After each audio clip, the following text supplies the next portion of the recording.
and welcome to Mission Alive in our Silver Jubilee year, so we're really celebrating. My first visit to the Trobs Islands wasn't to go and stay there, but to go and visit a very famous doctor there. Sister Gerald, who was working out in the east, had something wrong with her eyes, and I had something wrong inside, and I was at Bedoya. But the boat was going back to the Trobs Islands after the Christmas holidays, and we were going on it to visit this famous Dr. Jumpner. Oh, he was a good doctor. He could really diagnose what was wrong with people.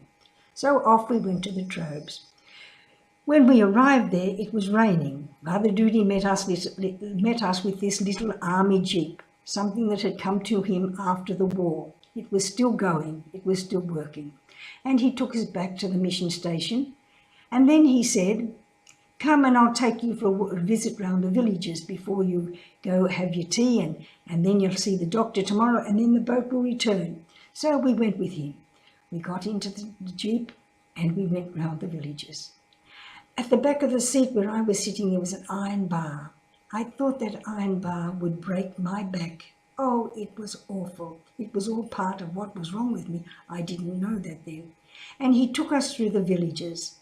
When we went to the village, we were greeted by mobs of little tiny children, stark naked, covered with their lovely brown skin and covered with mud because it was raining.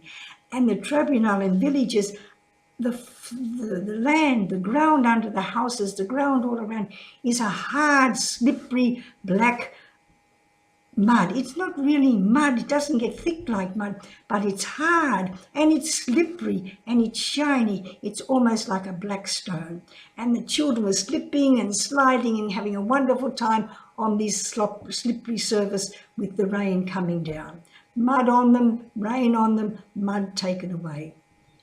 When we got home, Sister Gerald said to me, "What would you do if they sent you here?" I said, "Oh, Sister Gerald, if they sent me here, I think I would ask to go home. I really don't think I could come and work here." That's what I said on my first visit to the Trobs Islands. So Sister Gerald and I next day went to Dr. Jumpner, and he diagnosed both of us with very good diagnosis, telling us exactly what was wrong with us and what we had to do. And we did what he told us, and both of us recovered fully. Oh, he was a great doctor. So on the Monday, Sister Gerald and I got back on the Morning Star, and we came back the 2 days to Sadia. On the Wednesday or Thursday, I got on the St. Francis, and we went back to 1 day to Bedoya, ready to start the school year. I always remember that first trip to the Trobs Islands. What would they do if they sent you here? I would ask to go home.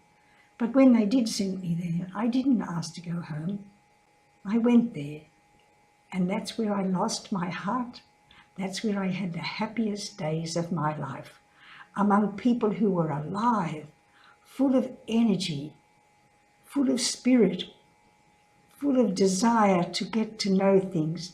Oh, they were wonderful students because they really wanted to learn. You didn't have to force them to learn. They wanted to learn. They were hungry for knowledge. They asked questions. They told you things. They argued with you sometimes. Even though you knew you were right, you let them argue, because that's a good way of learning. So never judge a thing by the first exercise, by the first time you do it. Never judge a person by the first time you meet them. Never judge a place the first time you go there. It all takes time. You have to get to know. It's when you know, then maybe you can judge. So be careful. Go into new things with the spirit of adventure. Go into new places with the spirit of expectation so that you can learn and receive. Goodbye and God bless now, and have a good week with all the new things that happen. God bless.